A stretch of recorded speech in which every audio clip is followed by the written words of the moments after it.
আল্লাহ চাইলে রাসূলুল্লাহ দেখছে। লে মাথায় ঢুকাও, লে ওয়াজহিল্লাহ, শুধুমাত্র আল্লাহর জন্য। কার জন্য?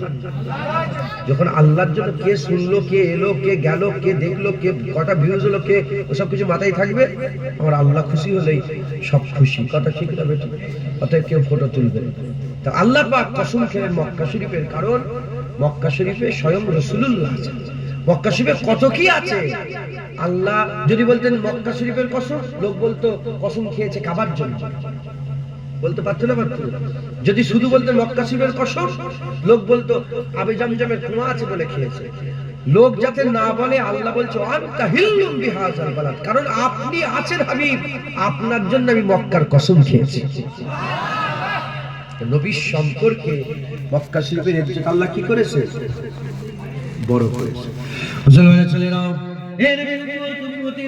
আমার আল্লাহ পাক মক্কা শরীফে তার ঘর বানালেন। কেন তার ঘর বানালেন? খবর নিয়ে দেখে যান। যখন আল্লাহ পাকের ঘর হচ্ছিল, যখন আল্লাহ ঘর বানাচ্ছিলেন, মক্কা শরীফে কোনো মানুষ থাকতো না, কেউ থাকতো না। হযরত ইব্রাহিম খলিলুল্লাহ, হযরত ইসমাইল জবিউল্লাহ, আম্মা হাজেরা ছাড়া ওখানে আর তৃতীয় ব্যক্তি, চতুর্থ ব্যক্তি কেউ ছিল না। এর উম্মতিরা, তাহলে আমার আল্লাহ ঘর বানালেন কেন? ফাঁকা জায়গায়, বিরান জায়গা, মরুভূমির মাঝখানে, বিরান জায়গাতে, পাহাড়ে ঘেরা শহরে কেন আমার আল্লাহ পাহাড়ের মাঝখানে ঘর বানালেন? আল্লাহ তো ঘর বানাতে পারতেন যেখানে আগে থেকে মানুষের বসবাস আছে। ইউনান ছিল, ওখানে তো আল্লাহ ঘর বানাতে পারতেন। মিশর ছিল, ওখানে তো আল্লাহ ঘর বানাতে পারতেন। আর বাইতুল মুকাদ্দাস আল্লাহর ঘর ছিল, ওখানেই তো আল্লাহ ঘর বানাতে পারতেন। কেন আমার আল্লাহ মক্কা শহরকে বাছাই করলেন? কেন মক্কা শহরকে বাছাই করে আমার আল্লাহ পাক মক্কা শরীফে ঘর বানালেন? দুটো কারণ। একটা কারণ, এজন্যই বিরান ফাঁকা জায়গায় আল্লাহ ঘর বানালেন, কারণ আমার আল্লাহ চায় যারা মক্কা শরীফে আসবে সে যেন সমুদ্র দেখতে না আসে, সে যেন পাহাড়ের সৌন্দর্য দেখতে না আসে, সে যেন জঙ্গলের সৌন্দর্য দেখতে না আসে, সে যেন প্রাকৃতিক সৌন্দর্য দেখতে না আসে। যে মক্কা আসবে কেবলমাত্র আমার জন্যই যেন আসে, আল্লাহর ঘর তওয়াফ করার জন্যই উদ্দেশ্য করে যেন আসে। দ্বিতীয় নম্বর কারণ, আমার আল্লাহ মক্কা শরীফে ঘর বানালেন, উলামায়ে হযরতরা বলছেন এজন্যই আল্লাহ ঘর বানালেন কারণ মক্কা শরীফে হাবিবুল্লাহর জন্ম হবে, হুজুরের আগমন মক্কায় হবে বলে আমার আল্লাহ মক্কাতে আল্লাহর ঘর বানিয়ে দিলেন। মক্কা শরীফে আল্লাহ ঘর বানালেন, রাসূলুল্লাহর এখানে জন্ম হবে, হুজুর পাকের বিলাদাত হবে, হুজুরের আগমন হবে। এজন্য আমার আল্লাহ মক্কা শরীফকে তার ঘর বানালেন, মক্কা শরীফকে আল্লাহ বাছাই করলেন। মুসলমানের ছেলেরাও, এর উম্মতিরা, তাহলে ঘর কেন হলো? ওখানে নবীর সাথে নিসবাত ঘর হয়েছে এজন্য, কারণ রাসূলুল্লাহ এখানে জন্মগ্রহণ করবেন, হুজুরের মিলাদ হবে বলে আমার আল্লাহ মক্কায় ঘর বানালেন, এখানেও নবীর সাথে নিসবাত। শুধু তাই নয়, মক্কা শরীফের ইজ্জত, মক্কা শরীফের সম্মান আমার আল্লাহ বড় করতে করতে এত বাড়িয়ে দিয়েছে, কেউ যদি হুজুরে হারামের ভিতরে একবার আল্লাহ বলে 1 লক্ষ বার আল্লাহ বলার সওয়াব পাবে। 1 রাকাত নামাজ পড়ে 1 লক্ষ রাকাত নামাজ পড়ার সওয়াব পাবে। একবার সূরা ইয়াসিন পাঠ করলে 1 লক্ষ বার সূরা ইয়াসিন পড়ার সওয়াব পাবে। 1 খতম কোরআন শরীফ কেউ যদি মক্কা শরীফে পড়ে 1 লক্ষ বার কোরআন খতমের সওয়াব বান্দার আমলনামায় দেয়া হবে। হুজুরের ইজ্জতে আল্লাহ পাক বড় করে দিয়েছেন, জোরে বলেন সুবহানাল্লাহ। হুজুরের সাথে সম্পর্ক, কার সাথে সম্পর্ক বলে? আমার নবী পাকের সাথে সম্পর্ক। মুসলমানের ছেলেরাও, এর উম্মতিরা, দেখেন কেন বলছি নবীর সাথে সম্পর্ক। হুজুর মক্কা শরীফে ছিলেন, হুজুর মক্কা শরীফ থেকে হিজরত করে ইয়াসরাব বলে একটা জায়গা আছে, ইয়াসরাবের দিকে যেতে আরম্ভ করলেন। আকা মাওলা রাসূলুল্লাহ সাল্লাল্লাহু আলাইহি সাল্লাম যখন ইয়াসরাবের দিকে গেলেন, ইয়াসরাবের জমিনটা এমন জমিন ছিল যেখানে মানুষের শুধু শরীর খারাপ হতো, মানুষ বিপদে থাকতো, কষ্টের মধ্যে থাকতো। কিন্তু হুজুর পাক সাল্লাল্লাহু আলাইহি সাল্লাম মক্কায় যখন ছিলেন, মক্কার ইজ্জত হুজুর পাক কদম ফেলতে ফেলতে যখন মদিনা শরীফে হাজির হয়ে গেলেন, ইয়াসরাবে যখন হুজুর পাক সাল্লাল্লাহু আলাইহি সাল্লাম কদম লাগিয়ে দিলেন, হুজুরের কদম লাগার সাথে সাথে ইয়াসরাব তাইবা হয়ে গেল। মদিনার ইজ্জত আল্লাহ বাড়াতে বাড়াতে এত বাড়িয়ে দিলেন, মদিনা শরীফে মক্কা শরীফ থেকে দুগুণ বরকত আল্লাহ বাড়িয়ে দিলেন। হুজুর পাকের কদম যখনই মদিনা শরীফে পড়ে গেল, মদিনা শরীফের ইজ্জত বেড়ে গেল। মক্কা শরীফের নিসবত নবীর সাথে মক্কা শরীফের ইজ্জত বেশি। মক্কা শরীফের নিসবত সম্পর্ক নবীর সাথে মক্কার ইজ্জত বেশি। ওই নবী পাক সাল্লাল্লাহু আলাইহি ওয়াসাল্লাম যখন ইয়াসরাবে চলে গেলেন, কদম হুজুরের সাথে লেগে গেল। যখন ইয়াসরাবের জমিনে নবী পাকের কদম পড়লো, ইয়াসরাবের নাম পাল্টে গেল তাইবা হয়ে। ইয়াসরাব সবাই জানতেন? সত্যি কথা বলেন তো, ইয়াসরাব যে মদিনা ছিল সবাই জানতেন কি? জানতেন না, কেউ জানেই না। ইয়াসরাব ছিল, হুজুরের কদম লাগলো মদিনা হয়ে গেল, হুজুরের কদম লাগলো মদিনাতুল মুনাওয়ারা হয়ে গেল, হুজুরের কদম লাগলো মদিনাতুল নবী হয়ে গেল। আর হুজুরের কদম লাগার সাথে সাথে আল্লাহর শহর মক্কা থেকে মদিনায় দুগুণ বরকত বেড়ে গেল। মানে এখানে যদি বরকত এক গুণ থাকে, মদিনা শরীফে এটা কত হবে? দুগুণ। কেন? হুজুর পাকের কদম মদিনা শরীফে লেগে গেছে। মুসলমানের ছেলেরা, এর উম্মতিরা, হুজুর পাক সাল্লাল্লাহু আলাইহি ওয়াসাল্লাম মদিনা শরীফে কদম ফেলার সাথে সাথে মদিনার সঙ্গে নবীর সম্পর্ক হয়ে যাওয়ার সাথে সাথে মদিনা শরীফের ইজ্জত বেড়ে গেল, মদিনা শরীফের সম্পর্ক সম্মান বেড়ে গেল। এমন বেড়ে গেল, মদিনা শরীফে কেউ যদি নামাজ পড়ে, এক রাকাত নামাজ পড়লে আমার আল্লাহ 50,000 রাকাতের সওয়াব দান করে দিলেন। কত রাকাত? 50,000। মক্কা শরীফে একবার আল্লাহ বললে 1 লক্ষ বার আল্লাহ বলার সওয়াব। এক রাকাত নামাজ পড়লে 1 লক্ষ রাকাত নামাজ পড়ার সওয়াব। ঠিক অনুরূপ ভাবে একটা গুনাহ করলে 1 লক্ষ গুনাহ, একটা খারাপ কাজ করলে 1 লক্ষ বার খারাপ কাজের গুনাহ। কিন্তু মদিনা শরীফে যদি কেউ গুনাহ করে, একটা গুনাহ করলে 50,000 নয়, একটা গুনাহ করলে একটা গুনাহ। যদি হবে না সুবহানাল্লাহ? কারণ মদিনা শরীফে রাহমাতাল লিল আলামিন আরাম করছে।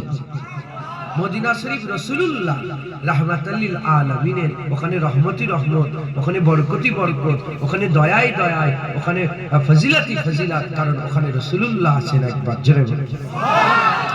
মুসলমানের ছেলেরা, এই নবীর উম্মতিরা আমেরিকাতে চলে যান, লন্ডনে চলে যান, ইউপিতে চলে যান, বিহারে চলে যান, কাজাকিস্তান চলে যান, উজবেকিস্তান চলে যান, জর্ডান চলে যান, আর সাংহাই চলে যান। সারা পৃথিবীর যত বড় বড় শহর আছে, ওই শহরে গিয়ে কোন মুসলমানের মনে দুঃখ দিলে আপনার কবিরা গুনাহ হবে, আপনার কবিরা গুনাহ হবে। আর আপনি যদি নবীর সাথে খারাপ ব্যবহার করেন, আপনার উপরে আল্লাহ পাকের লানত হবে, আপনার উপরে আল্লাহ পাকের লানত হবে। আর আপনি যদি মদিনার মানুষকে তো দূরের কথা, মদিনার কোন গাছের পাতাকে যদি হিংসাত্মক ভাবে যদি আপনি খারাপ ভাবে ছিঁড়ে ফেলে দেন, আমার আল্লাহ পাকের হাবিব বলছেন আল্লাহ আপনাকে এমন ভাবে গলিয়ে দেবে জাহান্নামে, যেমন নুন পানিতে দিলে গলে যায়, যেমন নুন পানিতে দিলে গলে যায়, এরকম আপনাকে আল্লাহ জাহান্নামে গলিয়ে দেবে।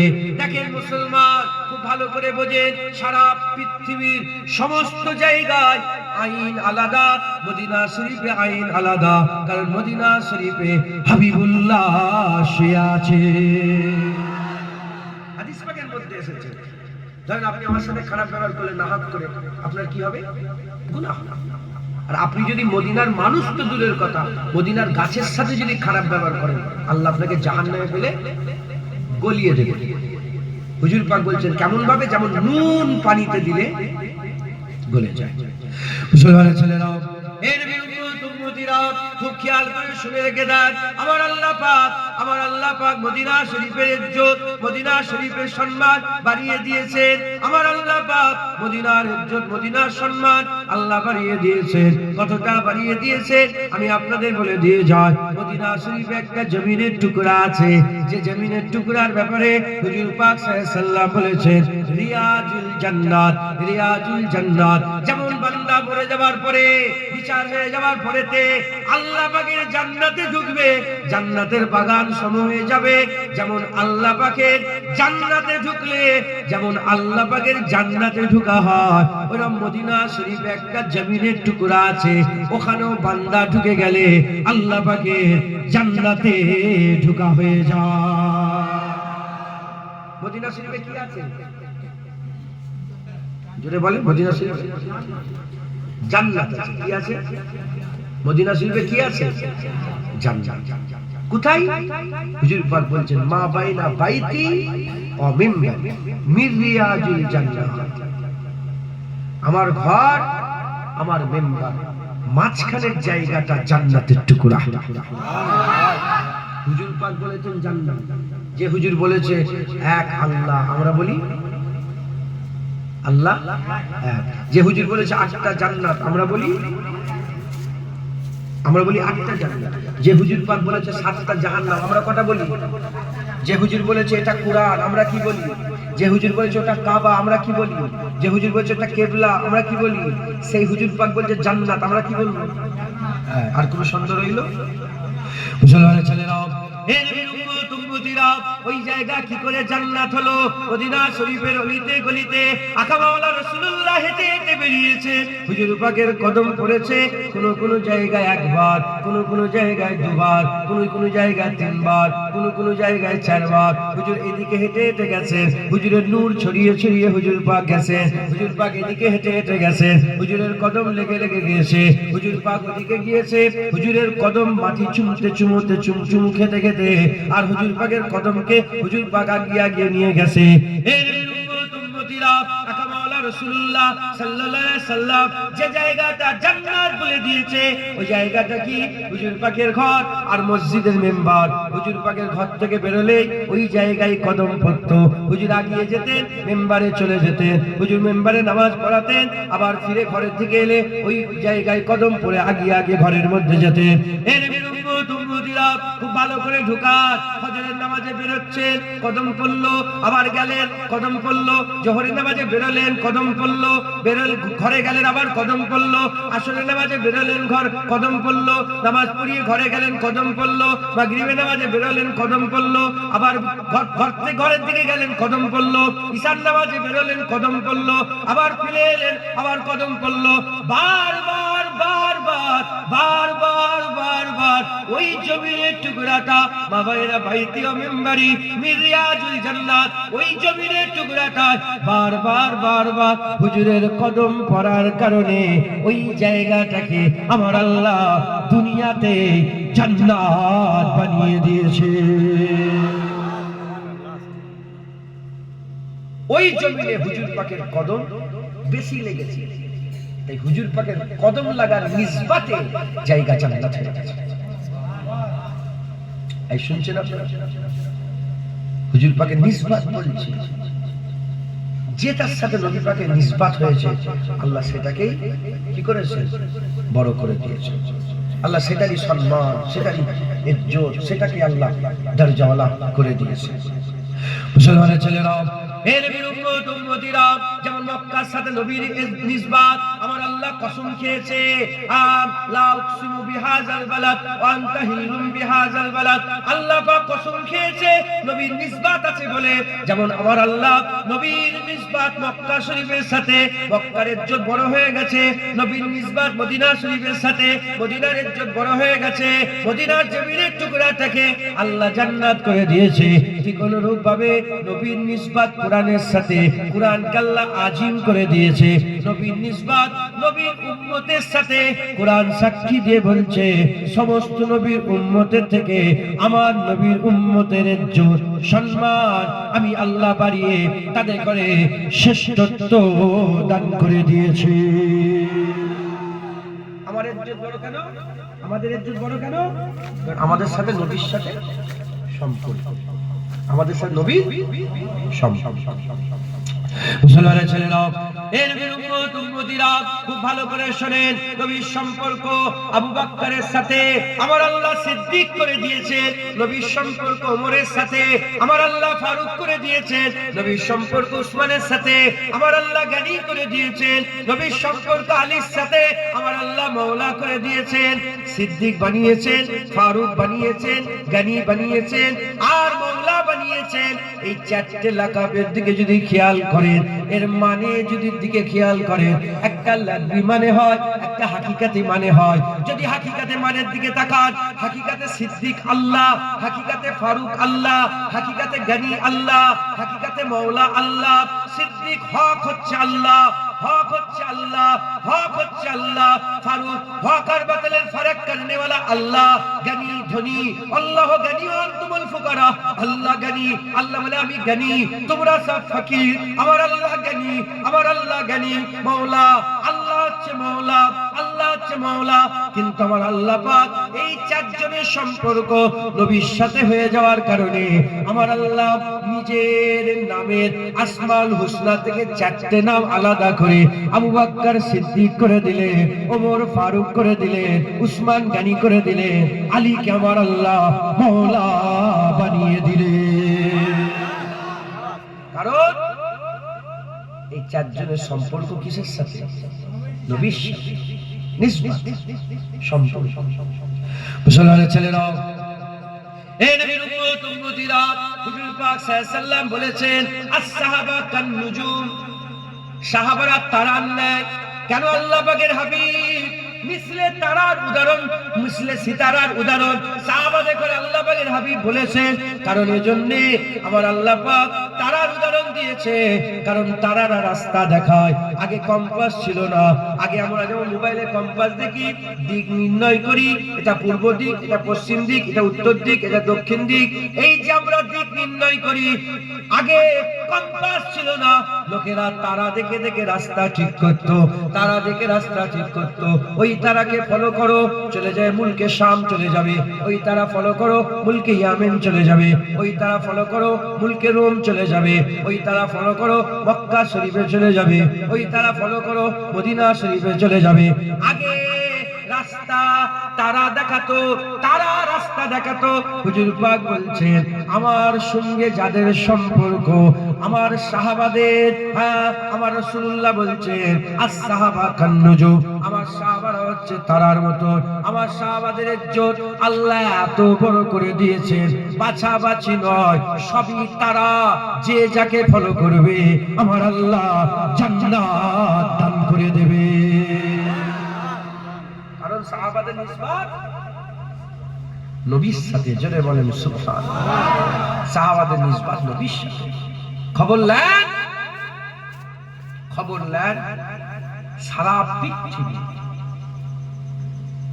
যত ওলি আছে, বড় পীর আব্দুল কাদের জিলানী, খাজা মঈনুদ্দিন চিশতি আজমিরি, মুজাদ্দিদ আল-বেশানি, বাহাউদ্দিন নকশবন্দি, যত ওলি আছে সমস্ত ওলিদের করে একটা দাড়ি পাল্লায় তুলে দেন, তাদের ইজ্জত উল্টো দিকে সাহাবা। কি সাহাবা? সাহাবাদের ইজ্জত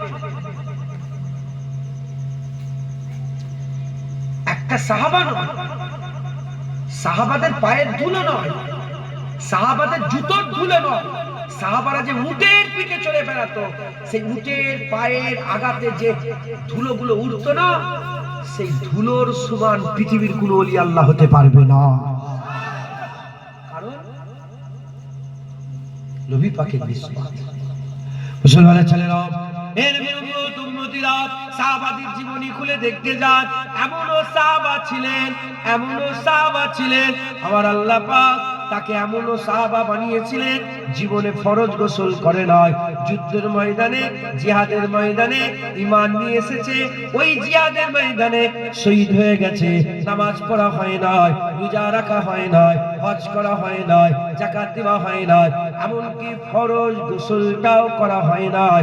কিন্তু আমার আল্লাহ পাক হাবিবুল্লাহকে মানার কারণে তিনাদের মাকাম বড় করে দিয়ে আমার আল্লাহ পাক সাহাবার ইজ্জত করে দিয়েছেন, সাহাবা বানিয়ে দিয়েছেন। এবার এই সাহাবার জুতোর ধুলো নয়, এই সাহাবার উটের পায়ের ধুলোর যোগ্য পৃথিবীর কোন ওলি আল্লাহ হতে পারবে না। এদিকে ওলি আল্লাহর খেয়াল করে দেখেন, এমন আল্লাহর ওলি আছে ঈসা রুজুতে ফজরের নামাজ 40 বছর ধরে পড়েছে। এমন আল্লাহর ওলি আছে ঈসা রুজুতে ফজরের নামাজ জুনায়েদ বাগদাদি 30 বছর ধরে পড়েছে। এমন আল্লাহর ওলি আছে ঈসা রুজুতে ফজরের নামাজ 40 বছর ধরে পড়েছে। বড় পীর আব্দুল কাদের জিলানী ঈসা রুজুতে ফজরের নামাজ 40 বছর ধরে পড়েছে।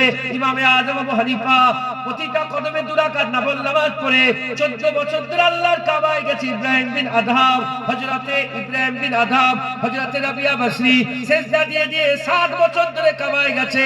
এদিকে নামাজ নেই, রোজা নেই, হজ নেই, যাকাত নেই, ফরজ গোসল হয়নি, ঈমান নিয়ে এসেছে, আল্লাহর রাস্তায় জান কুরবান করেছে, তার ধারে কাছে যেতে পারবে না।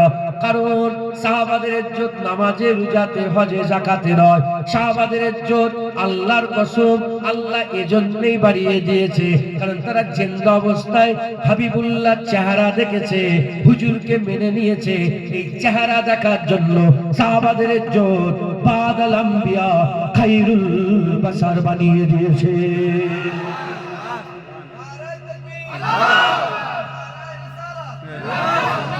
মুসলমান সাহাবাদের ইজ্জত আল্লাহ কেন?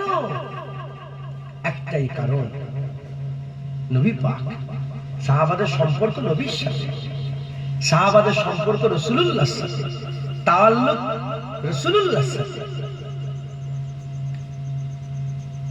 খবর নেন, হাজেরা হুজুর আগে এসেছে, হাজেরা হুজুর আগে এসে আমাদের আম্মা জান, রহিমা হুজুর আগে এসেছেন আমাদের আম্মা জান, সারা হুজুর আগে এসেছেন আমাদের আম্মা জান, আসিয়া হুজুর যার কথা আল্লাহ কুরআন শরীফে বর্ণনা করেছেন আমাদের আম্মা জান, হাওয়া আলাইহিস সালাম আগে এসেছেন সবাইয়ের আম্মা জান। কথা ঠিক না বেটি? এত মেয়ে দুনিয়ায় এসেছে, আর কত মেয়ের কথা আল্লাহ কুরআন শরীফে বারবার আল্লাহ নিয়েছেন। আম্মা মারিয়াম আমাদের আম্মা জান, এত মেয়ে আগে এসেছে, আসা সত্ত্বেও আম্মা ফাতিমাকে আল্লাহ সাইয়্যিদাতুন নিসা করেছে। কারণ কি? কারণ উনারা যখন আব্বা বলতো অন্য কেউ সাড়া দিত, আম্মা ফাতিমা আব্বা বললে দিন দুনিয়ার বাদশা হাবিবুল্লাহ সাড়া দিত। তিনাদের করে বেটি বলে অন্য কেউ ডেকেছে, আর আম্মা ফাতিমাকে বেটি বলে স্বয়ং রাহমাতাল লিল আলামিন ডেকেছে একবার। জোরে আমার আল্লাহ পাক ইজ্জত বাড়িয়ে দিয়েছে। কারণ কি?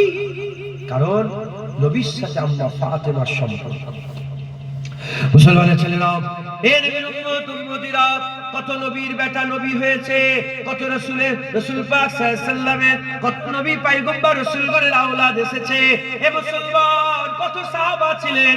আমার আল্লাহ কাউকে জান্নাতে যুবকদের সরদার করলেন না। আমার আল্লাহ হাসান হুসাইনকে জান্নাতে যুবকদের সরদার করলেন, হাসান হুসাইনকে জান্নাতে যুবকদের সরদার করলেন। কারণ কি মুসলমান? একটাই কারণ, হাসান হুসাইনের সম্পর্ক নবীর সাথে, হাসান হুসাইন হুজুরের সম্পর্ক নবীর সাথে, হাসান হুসাইন হুজুরের সম্পর্ক নবীর সাথে হওয়ার কারণে আমার আল্লাহ পাক হাসান হুসাইনের ইজ্জত বাড়িয়ে জান্নাতে যুবকদের সরদার বানিয়ে দিলেন। মুসলমান সম্পর্ক কি বলে, কি বলে? আচ্ছা থাক, কিছু করতে আসবো আবার না, থাক ছেড়ে ও নেবেই পেলটিল হয়ে যাবে, অসুবিধা আর বিরক্ত, এদিক ওদিক আমার মন অন্যদিকে চলে যাবে। কথা ঠিক না? দেখ দেখ করতে করতে সময় চলে যাবে। এটা আমার অজের সময়, দেখ দেখ করতে করতে সব বুড়ো হয়ে যাচ্ছে। আমারও সব চুল পেকে গেছে মাথায়, দেখ দেখ করতে করতে সময় শেষ। কি হলো রে? ইন্না লিল্লাহি ওয়া ইন্না ইলাইহি, সবই আল্লাহর জন্য, সবর করো আর কি করবে, মানে ইন্তেকাল হয়ে গেছে। বুঝতে পারছেন? এই আজকে পরশুদিন মেয়েটার মাথায় ফুটিয়েছে, 7-8 বছরের বাচ্চা মেয়ে হবে। বললো কিছু দোয়া করেন, ছেলে মেয়েটা হসপিটালে ভর্তি করলো, হার্টের অপারেশন, হসপিটালে ভর্তি হলো। বললো খুব ক্রিটিক্যাল কন্ডিশন। ফোন করলো যে দোয়া করেন, আল্লাহ ভরসা। দেখেন 6 ঘন্টা ধরে অপারেশন হলো, মাথায় খুন বসে গেছে। বিকাল থেকে রাত তখন 9টা-10টা বাজে, শুধু ফোন করছে, হুজুর হুঁশ আসেনি হুজুর। আজকে সকালবেলায় খবর পেয়েছি, এক্ষুনি বললে কেঁদে কেঁদে বলেছে, এক্ষুনি ভয়েস মেসেজ এক্ষুনি চললে শুনে যাবে। কেঁদে কেঁদে বলছে হুজুর আর নেই, আমার বেটি দুনিয়া থেকে চলে গেছে। সবর করো, জাহিরি ভাবে দেখলে তো অনেক কষ্টের ব্যাপার, জাহিরিতে বেটি চলে গেল। কিন্তু এটা যদি বাতিনি রুখ দেখেন তাহলে খুব ভালো হয়েছে, বিনা হিসাবে আল্লাহ জান্নাতি করেছে। জুনায়েদ যদি বাচ্চাবেলায় মরে যেত, ওহ কতই ভালো হতো, এত আর পেরেশানির কোনো ব্যাপার থাকতো না। কথা ঠিক না ঠিক? হ্যাঁ, যখন বড় হয়ে গেছি আর বাঁচার কোনো রাস্তা নেই। কবরে যেতে হবে, কবরে সওয়াল হবে, পুলসিরাত পার হতে হবে, কিয়ামতে দাঁড়াতে হবে, মিজানে দাঁড়াতে হবে, আমলনামা দেওয়া হবে, হয় জাহান্নামে যেতে হবে। তাহলে কোনটা চাই আমরা? কি চাই? মেহনত করতে হবে। কিভাবে জান্নাত পাবে সেই রাস্তাটা বলছি গো, সম্পর্ক, তাওয়াল্লুক। শোনেন, আমল করবেন, বলেন ইনশাআল্লাহ। রাজি আছেন? আমল করবেন, আমল ছাড়া কোনো রাস্তা নেই। বেশি বেশি করে আমাদের আমল করে আল্লাহর নৈকট্য, আল্লাহর রাজাই আমাদের সকলকে হাসিল করতে হবে। বলেন ইনশাআল্লাহ।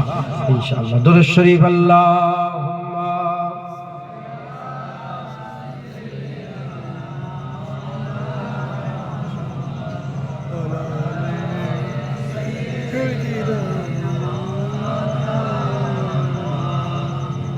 मोहम्मद आ गए,